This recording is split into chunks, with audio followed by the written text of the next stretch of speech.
Good day and welcome to another exciting episode of One Path to Wealth. I am your host, Jeremy Dicker, the Hebrew Hammer, with my co-host, Peter Hupis.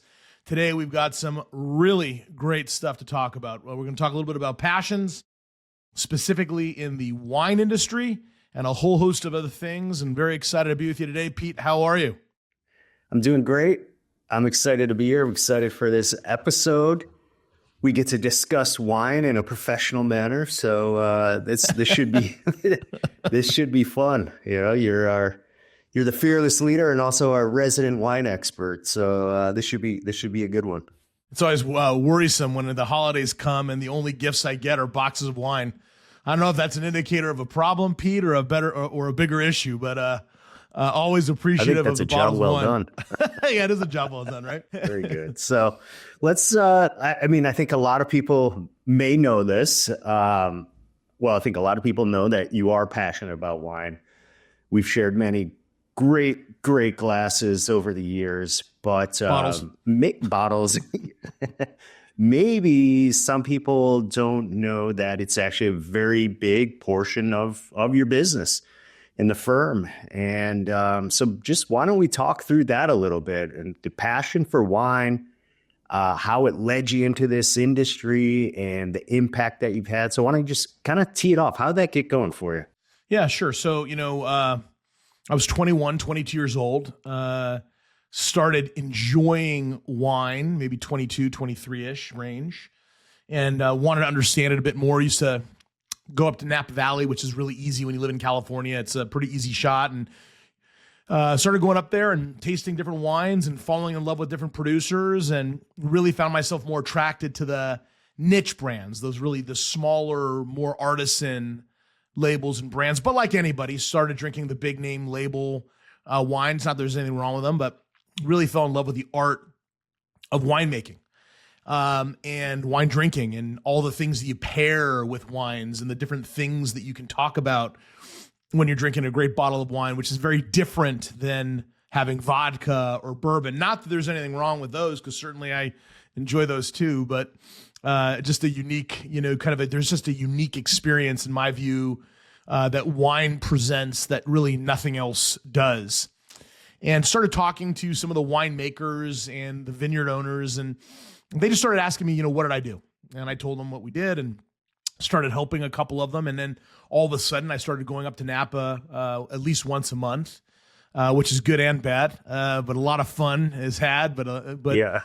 Interestingly, when I first started getting referred to the wineries, winemakers and the wineries, they thought I would go up there in a suit and tie and, go to see these individuals, and they went running for the hills, man. I mean, they could not get away from me fast enough.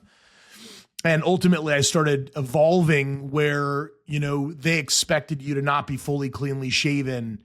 And again, I'm using a lot of generalities here, but in general, you come up with a little bit of a scruff, and wearing a vest and blue jeans and boots versus a suit and tie or a sport coat was more the vibe that was expected up there.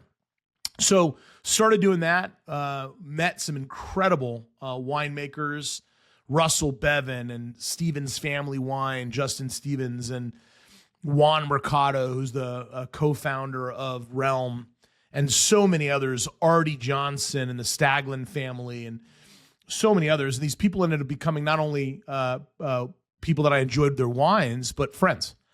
And those friend relationships turned into more, and we started helping them with a whole host of different things and talking to these individuals about stuff that was on their minds. And all of a sudden, we started really working well, and, sending friends up there to Napa to go see these unbelievable places and properties. And, Napa's very interesting because now I spend quite a bit of time in Paso Robles, as we have an office there and tons of folks that we work with out in Paso. And I love the wines in Paso, but, Napa's unique. Number one, it's, predominantly known for big, bold Cabernet. There are 4,000 wineries in the greater Napa area and 4 international airports that support it: San Francisco, Oakland, San Jose, and Sacramento. So uniquely positioned anywhere else, like nowhere else. And obviously the terroir is so unique that you can produce these world-class wines where it's very different than, any other place in the world. Versus Paso, where you have no international airport exposure, zero.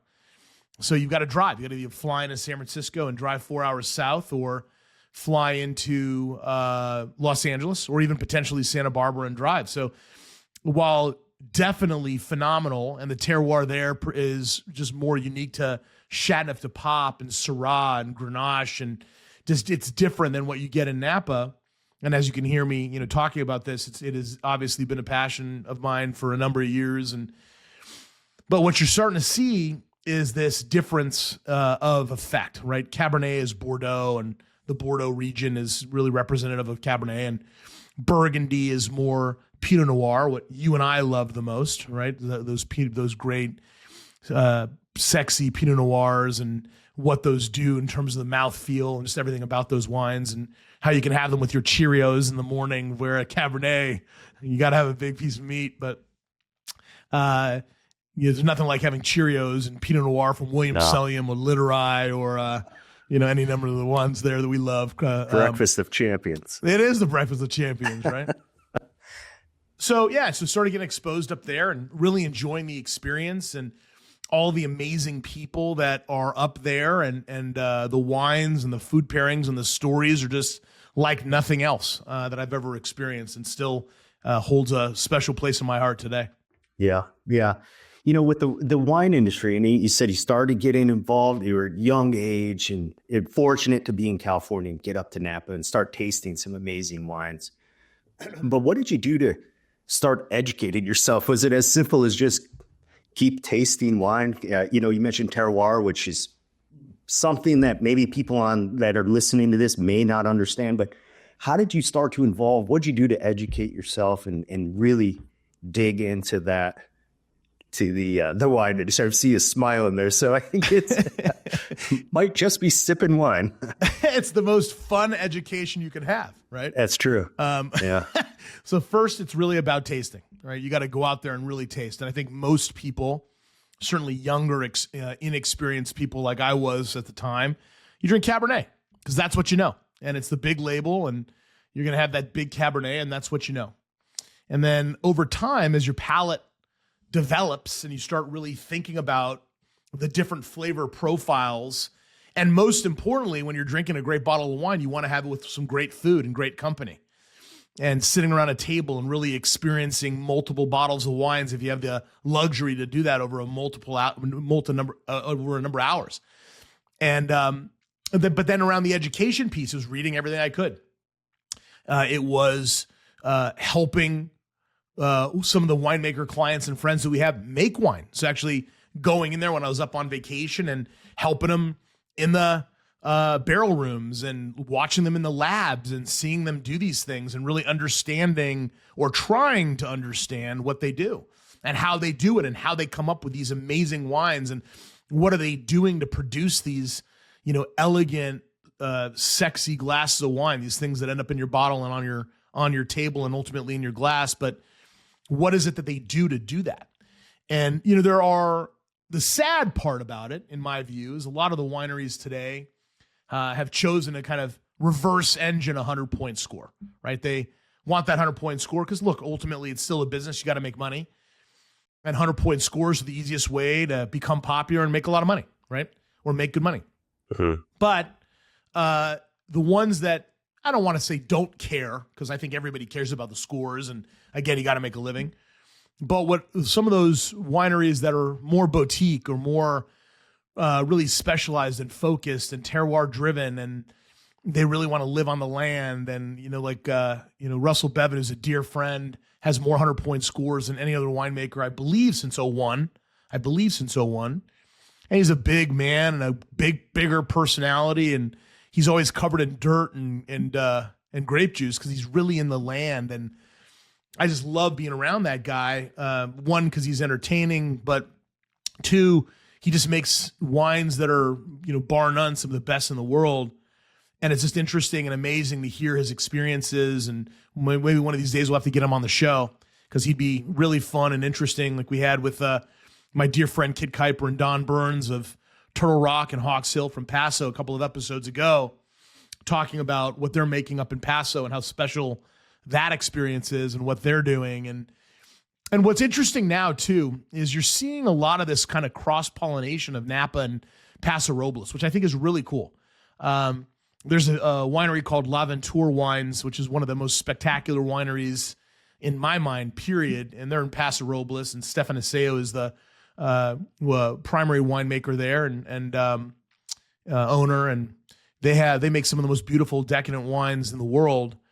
And they decided to do something really unique. Patrice Breton, who owns Vice Versa and makes some of the most spectacular wines in the world also up in Napa, decided to do something really cool and crazy and take some of their fruit and some of the fruit from Paso and put them together. And they made this thing called Les Cousins, which I'm, of course, pronouncing poorly, but Les Cousins.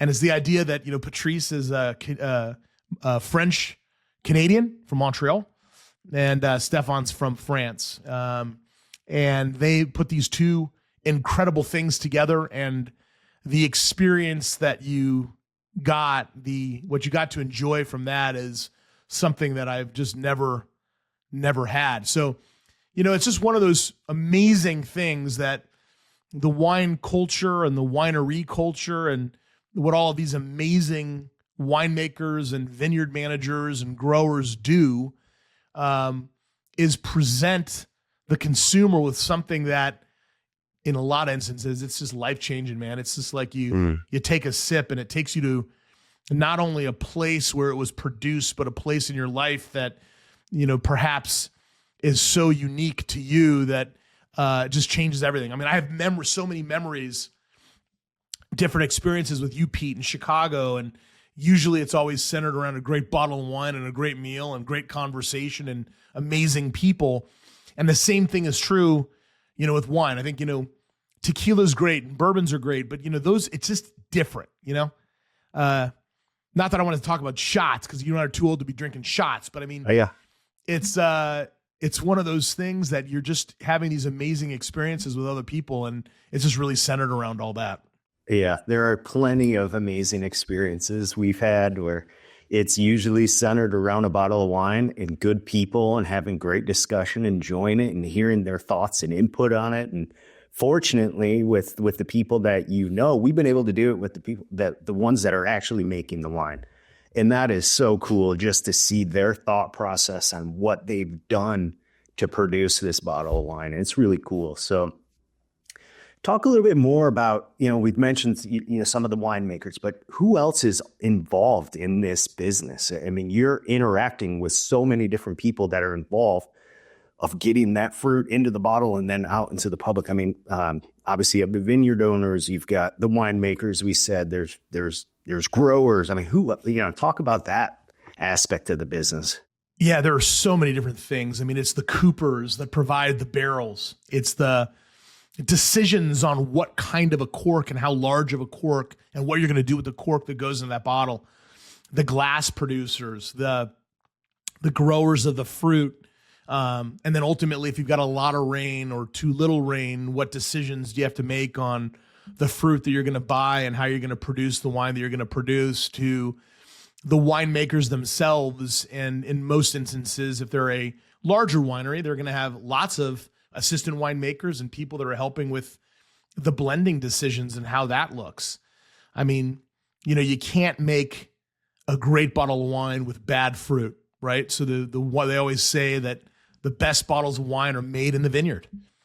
And that sure is true. It's the reason why, for those of us that are old enough to have watched and seen the movie Sideways, where, famously, I'm forgetting the actor, but what's his name? Gosh, but forget the actor. He says, "I ain't drinking no stinking Merlot," or whatever he said. And right. That crippled the Merlot industry for years because people were so affected by those comments, right? And when the fact of the matter is some of the most expensive wine in the world is Merlot.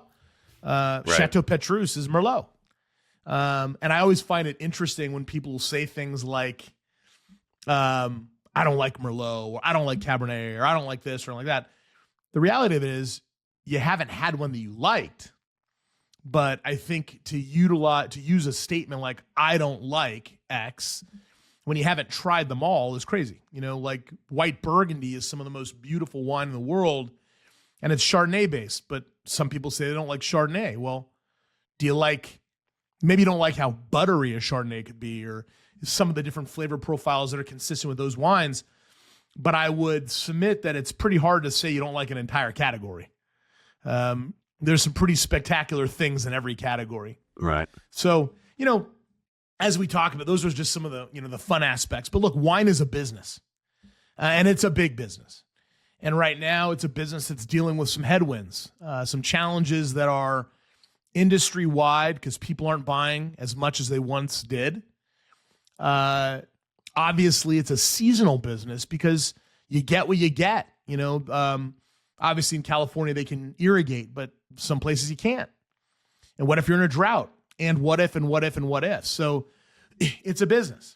And ultimately, it's a difficult business. You've got income variability depending upon how good the crop is and how popular the wine becomes.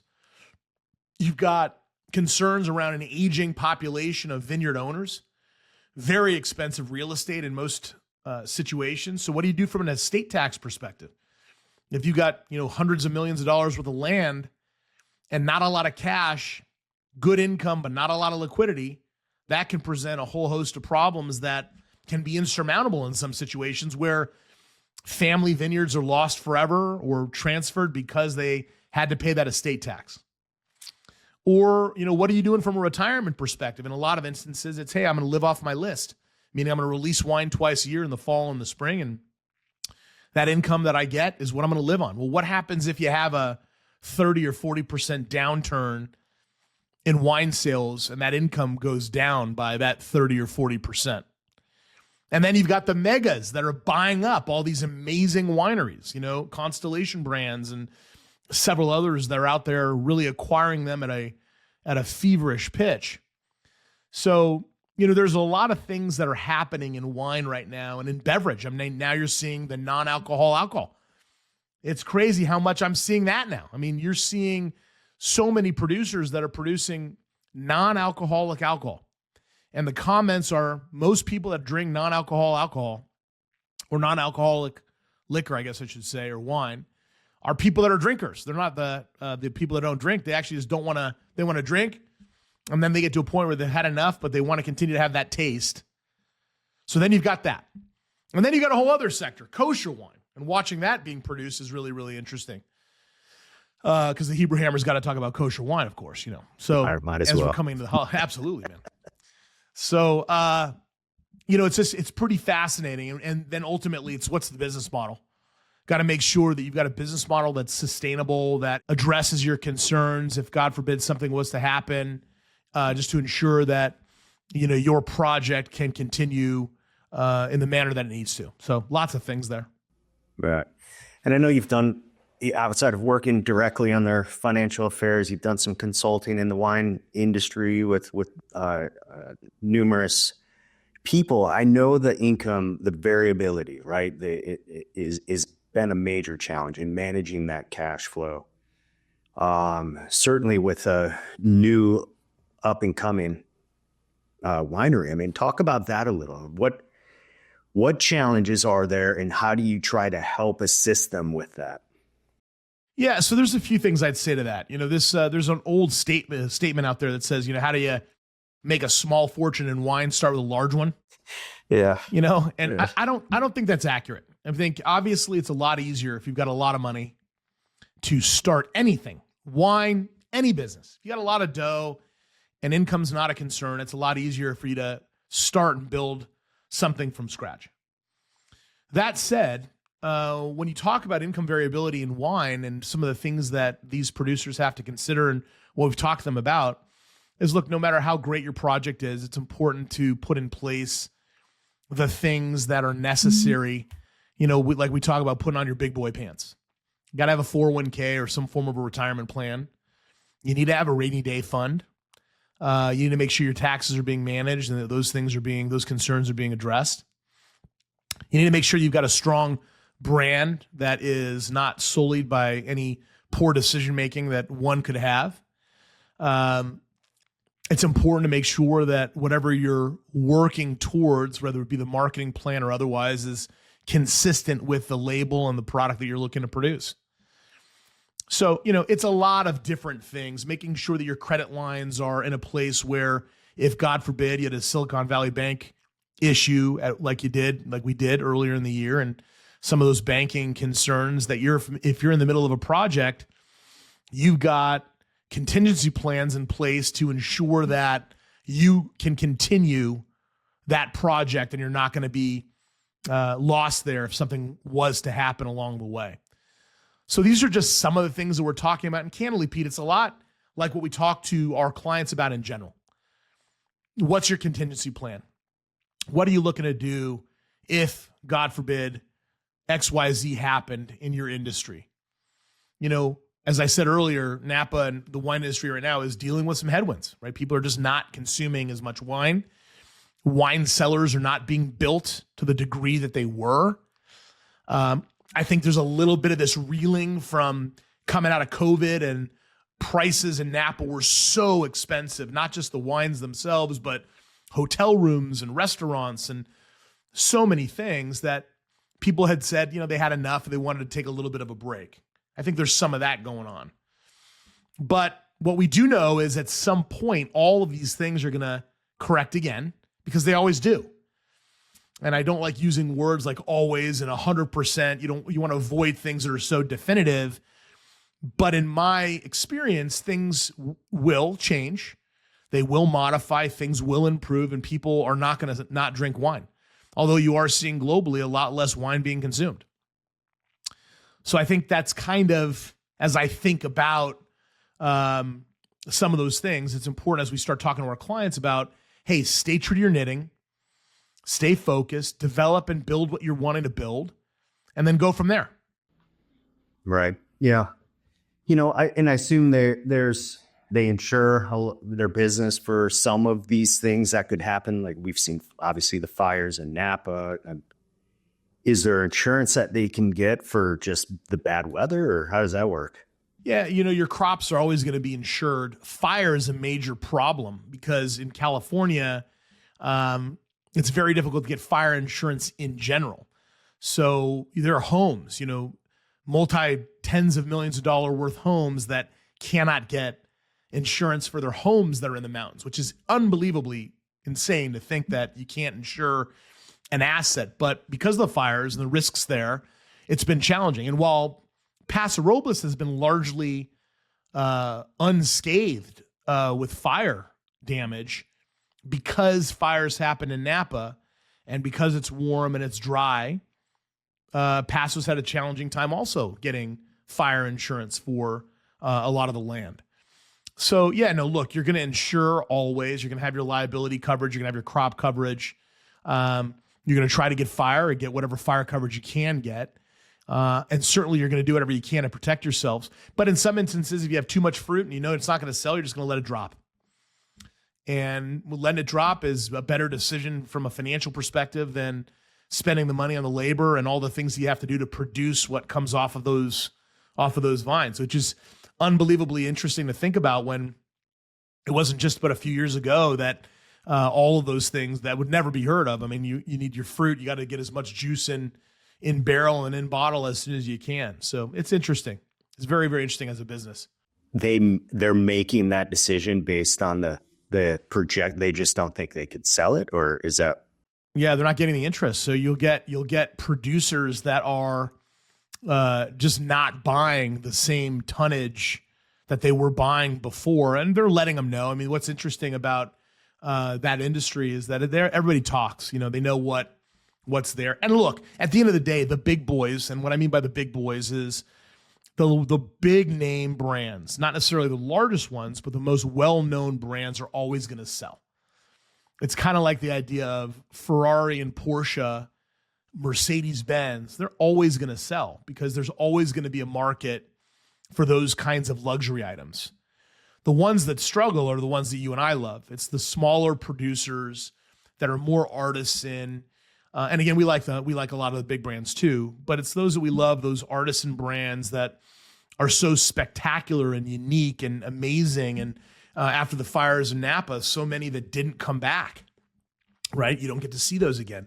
And when they're gone, they're gone. It's like, yours and my favorite wine is William Sellium. Right, baby. William Sellium. And, it's heartbreaking because, I've got wines that go back into the late 80s that are from William Sellium, and they're not expensive.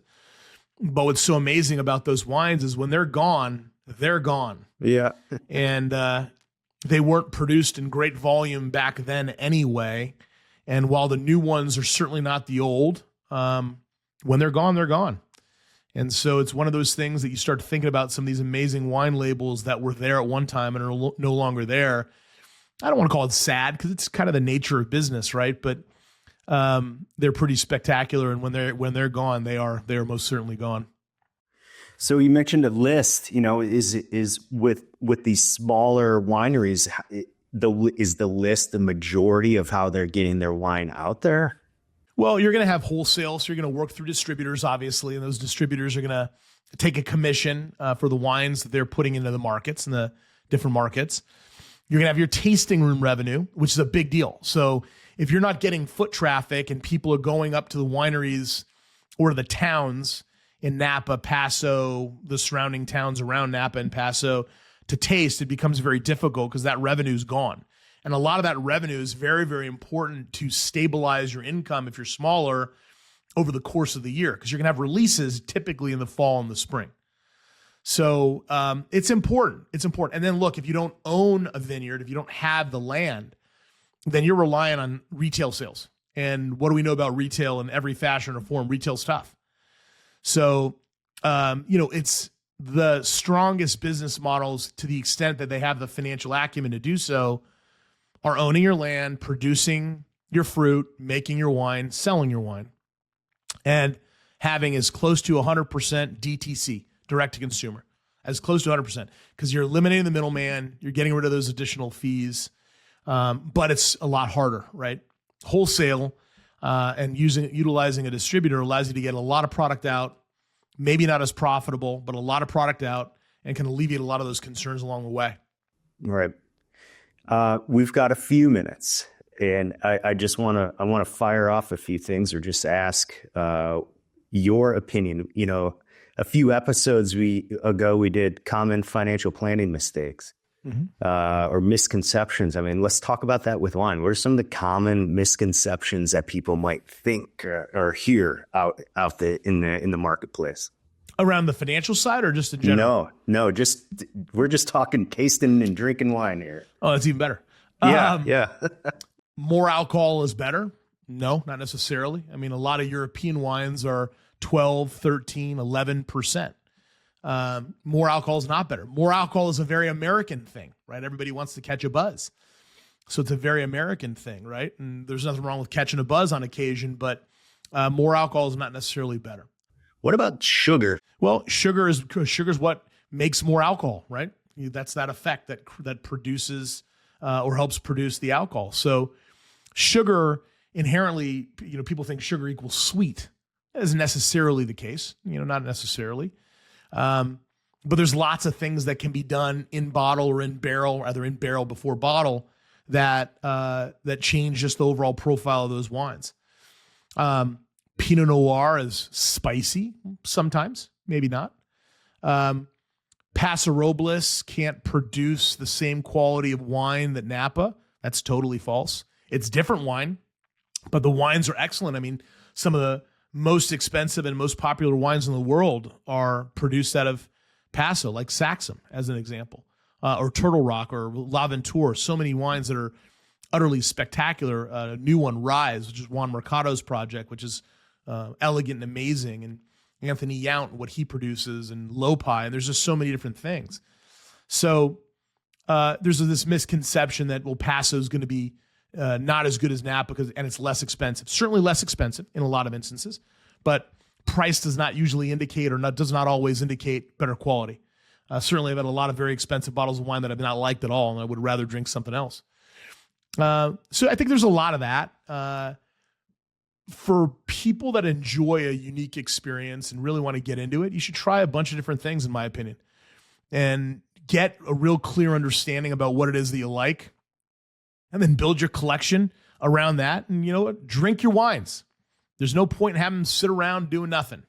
Pop them up, pop them, and pour them, and share them with someone you care about. And particularly as we're now entering the holidays, what a great time to have more of those experiences with the people that you love, because you never know. It's not always going to be this way. That's right. It starts with one. You got me down this path many, many years ago. I thank you for that, but I don't know. My wallet doesn't. No. My palate does, though. They're great experiences. Yeah. Well, with that, we'll close this episode out. Thank you for joining One Path to Wealth. I'm your host, Jeremy Dicker, the Hebrew Hammer, with Peter Hupis. If you liked this episode, remember to click like, and please subscribe to our podcast series as well as the blog. And check us out online at www.onewealthmgmt.com. Have a great day. Thank you for listening to One Path to Wealth podcast. Click the follow button to be notified when new episodes become available. Visit our website at www.onewealthmgmt.com or give us a call at 855-663-9584. And don't forget to click the follow button to be notified when new episodes become available. The information covered and posted represents the views and opinions of the guest and does not necessarily represent the views or opinions of One Wealth Management. The content has been made available for informational and educational purposes only. The content is not intended to be a substitute for professional investing advice. Always seek the advice of your financial advisor or other qualified financial service provider with any questions you may have regarding your investment planning. Investment advisory services offered through One Wealth Capital Management, LLC, an SEC-registered investment advisor. Insurance solutions offered through One Wealth Management, Financial and Insurance Services, Inc.